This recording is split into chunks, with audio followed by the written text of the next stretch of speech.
What's up guys, NepentheZ here and welcome back to another episode of The Road to Glory. Today we are building a silver team, or actually I built a silver team. We have built a silver team for the daily knockout tournament that required you to build a silver team. And I basically used all the players I had either packed as untradables or bought in preparation for the Jonas squad building challenge, the Liga NOS guys. The team that I had, it wasn't amazing, it wasn't outstanding. Some decent enough players, like the one left centre back there was pretty good. The left mid and the right mid were pretty good. The rest of the team, actually the left centre midfield was pretty good as well. The rest of the team were just absolutely garbage. But I just wanted to test it out to see how far I could get and what I could do with that. And I wasn't sure what I was going to come up against, during the game. So yeah, enjoy this video, guys. If you could drop a thumbs up, that'd be much appreciated. We're like well over like 160, almost 170,000 subs on this channel now. That's honestly insane. I was talking last night to A9 Skills about like our second channels and what they started out as and where we had planned to go with them. And ultimately, you just can't get away from who you are, can you? Like for me, I started this second channel to do app games and other games. And it's literally just become a Road to Glory channel, which is crazy. I promise you, I will be bringing FIFA Mobile back to this channel. But in general, in terms of other games, I just don't dedicate enough time to them to be as consistent an uploader as I wish I was. So on that note, this will probably stay as a FIFA Mobile channel going forwards, which isn't a bad thing, but it was funny because AA started his second channel to be like a channel where he could play other games, where he could do some vlogs, where he could do some real life videos, like things like pranks and challenges and stuff. And his turned into a vlog channel, and that's because that's who he is. Like he loves sharing him and his life and the things that he does. So it's weird. It was a good conversation that we had. But yeah, guys, here we are. I've actually, at the end of this tournament, you'll see, I've got something really serious within FIFA to discuss that's very frustrating.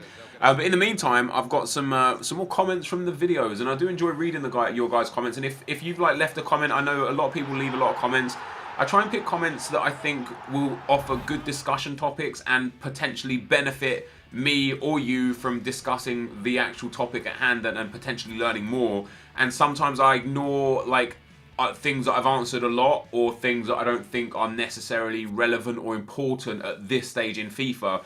But if you do have something you want to keep talking, you want me to talk about in a video, just keep leaving the comment in every video, and eventually it will bear relevance and I'll answer it. But the first thing we got is from the anonymous Ginger. It says, just qualified for my first foot champs. Thank you for the tips, Nep. They really helped. Well, I'm happy I helped. I'm genuinely happy I helped. I never thought that I would be able to actually help people get better at a game that I'm trying to get better at myself.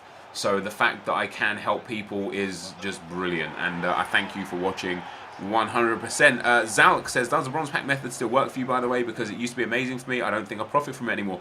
Interestingly, I haven't really used the bronze pack method the last couple of weeks, just because I haven't been on this account really that much. Like, other than FUT Champions and qualifying for FUT Champions, I haven't really done anything on this account. I haven't really been opening bronze packs. I've done a few squad builder challenges, but in general, not a lot's gone on. So over the last few weeks, I haven't really used it much. But when I have used it, I would agree with you that the value of bronze pack method has gone down dramatically for a couple of reasons.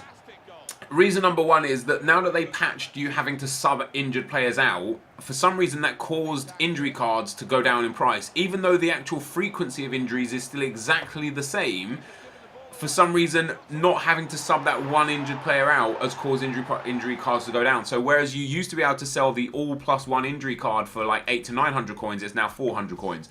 Where you used to sell the foot healing card, the plus 1 foot healing card for 1200 coins, it's now like 500 coins. So a lot of money has been lost in that. And what I've also noticed is that you're not getting as many healing cards in packs anymore, which is very interesting. Like I used to open packs and get a good sellable injury card every sort of second or third pack, and now it's probably every 10th or 15th pack, which is pretty nuts. So I would say that there is less profit in it, and one of the other reasons why there is less profit in it as well is because the more people that complete the Liga NOS and the MLS challenges, the less requirement there is for those specific bronzes, meaning it drives the price of those bronzes down. Like all the MLS, there are some bronze MLS players that I know that I paid for 5, 6, 7,000 coins that are now worth 400, 500 coins because so many people have completed them. or so many bronze packs have been opened that there's so many more of them on the market that it diminishes their price. Especially with the fact that there are the two Screamer packs, two Screamer players, the Akin Fenwa and the Emre Moore. The fact that they're in bronze packs right now has caused a whole bunch of people that would never usually open bronze packs to open bronze packs and start selling the items and the consumables. So it's a buyer's market from the bronze pack right now. But with that being said, I do anticipate that once the Screamers are out of packs, the prices of the general return of bronze packs will probably go up. Fitness cards are really starting to go up in value now that you can sell your squad fitnesses for 600. The gold squad fitnesses are up to 900 now as a minimum bin. So this new, this weekend and then next weekend, they'll probably eventually drive up to 700 or 800 coins, which will be great. And that means in turn the individual fitness cards will also eventually start selling, which will also be great, because I have about 200,000 coins worth of the individual bronze fitness cards, let alone any other fitness cards I've got in the club. So the bronze pack method, as per last year and the year before, it always has its ups and downs, its peaks and troughs. The best thing about it this year, though, is that squad building challenges are always going to keep it relatively relevant. And if you're the kind of person that just loves opening packs but can't afford gold packs, bronze packs are good for you. The Del Piero challenge finishes in like 3 days' time. That requires those Sydney players right now. Once that finishes, there'll likely be another challenge that will require other bronze players, which will just boost the price of current, other bronze players. So, yeah, there is still potential to make money from it. It's just not as lucrative as it was a couple weeks ago right now. But that doesn't mean to say that in a couple weeks more, it won't be lucrative again. So make sure you hold on to those bronze items and just sell them when you're comfortable with the profit that you're going to be getting from them. Next up is VK22 says, should I keep my untradeable Scream Adderies or trading for Mario Gaspar? That's a really interesting question, because I personally would probably keep the Adderies until he's run out, until he's had his big boost, and then just before the big boost runs out, if the squad builder challenge is still there, then get Mario Gaspar, because a position change upgrade in Mario Gaspar, in my opinion, is better than a non-position change upgrade Adderies, who will likely get Informs and Team of the Season card that would be better than that Scream card that you're going to get. But Mario Gaspar is unlikely that he will get a position change upgrade going forward. So I personally, at the very last moment that I would trade in that Adderies for Mario Gaspar. Next up, guys, Aidan Leister says, should I keep my Irish cards for St. Patrick's Day Cup or use them in bronze upgrade packs? Use them, dude. The same thing happened last year. Last year, everyone was under the impression of, let's hold on to them, let's hold on to them. Last year, the year before, they sold for so much. And so I'm going to hold on to them, sell them. And what happens is everyone dumps their Irish cards at the same time. It just drops their price to basically worthless, and you'll end up getting nothing for them. So, and they're so common in packs as well that you could just easily pack more. Now, this was really frustrating for me, this penalty shootout. First of all, I dived the right way for the first penalty, and it literally went through the body of my keeper. Second of all, I didn't have the arrow explaining to me where the penalties go, which wouldn't be a problem if it wasn't inconsistent. If there was always no arrow, I would be okay with that, because I know my opponent also has no arrow and there's nothing untoward. But because there's sometimes no arrow and there sometimes is an arrow, it's frustrating. And I know you push up on the D-pad, it brings up the arrow, but it doesn't bring up the arrow all the time. Somebody said that apparently your opponent also has to have it turned on for you to be able to see it, but that's ludicrous. I don't believe that to be true, and even if it were true, EA have never specified that that's the case, which again takes me to a position where it's like, this penalty shootout was entirely unfair on me. We're in the final, we're trying to qualify with our silver team, we played a tough game, a very good opponent who probably actually deserved to win in regular time. He probably had the better of the game, he equalised in the 90th minute, but he had better possession, more chances.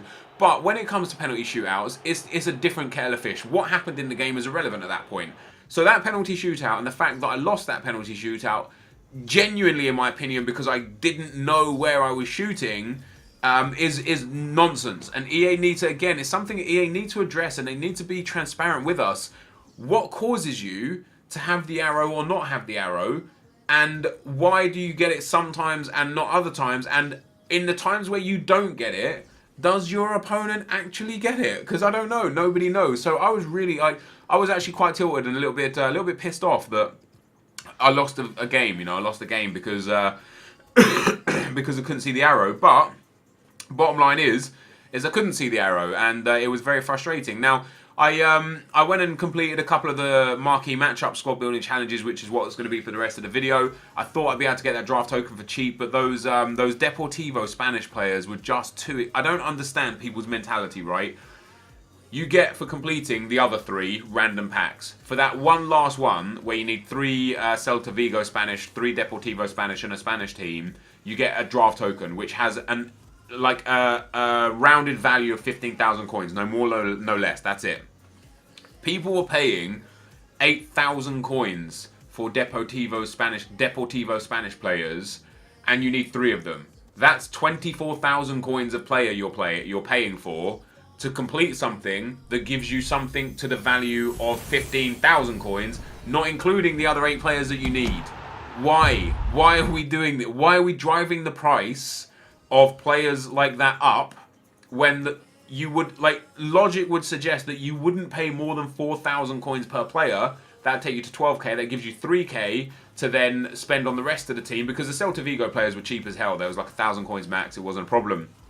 But the Deportivo players were just unbelievably expensive. So I wanted to complete it. I wanted to get the draft token, but it was just ludicrous. I'm not going to pay. Even when I was looking at the market when there was like literally like 5 minutes left on it to see if people were trying to dump them and get rid of them super cheap. No, they were still like 5,000-6,000 coins.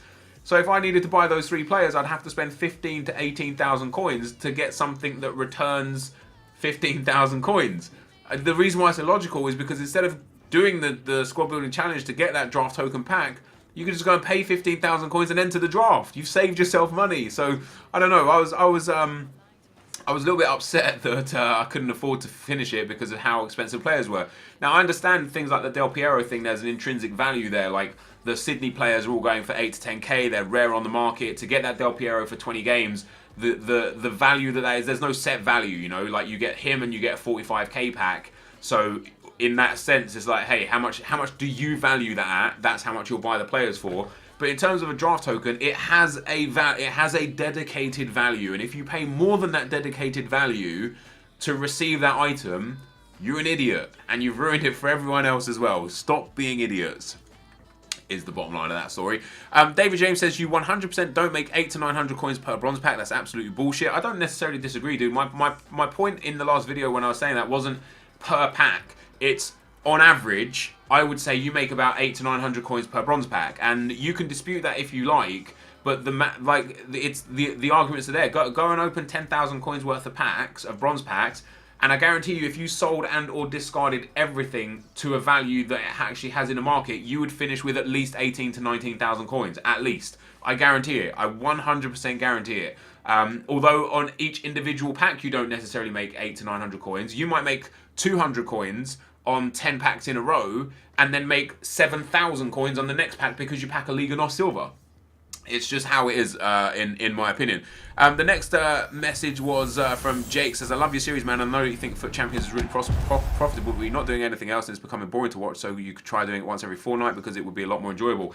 I've discussed this before, bro, and ultimately the answer is no. And I hate to be that guy because I really appreciate the viewers and I appreciate your feedback, and I want to give you the best that you want to watch. But if you don't like what I'm doing, don't watch my videos. If you find it boring, just don't watch them, because I'm not going to change for 1 or 2 people in the comment section that don't like Foot Champions when there's 100,000 people that are loving everything I'm doing, you know? So if you don't like it, unfortunately, you're going to have to go find someone to watch that you do enjoy. And the reason why I will continue to do Foot Champions is because this road to glory is about showing people what you can do with putting only time in. And we discussed it in a previous episode. It's impossible to say what is a fair amount of time, because for them, of the 100,000 or so people that show up every video, 20,000 people might have more time than me and be sitting there thinking, well, can he hurry up and do some more stuff because I've got more time to burn here.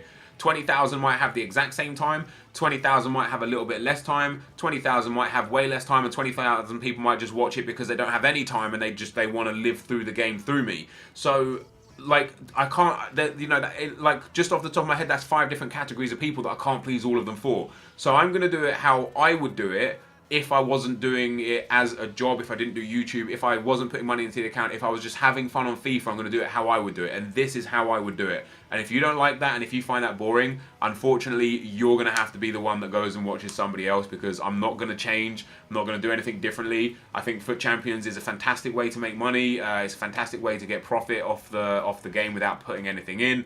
And although I will eventually upload less Foot Champions gameplay, because I will live stream it, and I will start bringing more things in, like squad builder challenges, squad builders, different teams and seasons gameplay. Ultimately, the game this year is geared around Foot Champions. You either have seasons, or Foot Champion daily knockout tournaments, or Foot Champions. There's not anything else. And so you're asking me to not go and do something that this entire game mode is based around this year. That's ludicrous, and I'm not going to not do it. But anyway, guys, this is going to be the end of the video. If you did enjoy it, be sure to leave a like, rating, comment, and subscribe to my channel if you haven't already. But for now, guys, I'm out. Peace.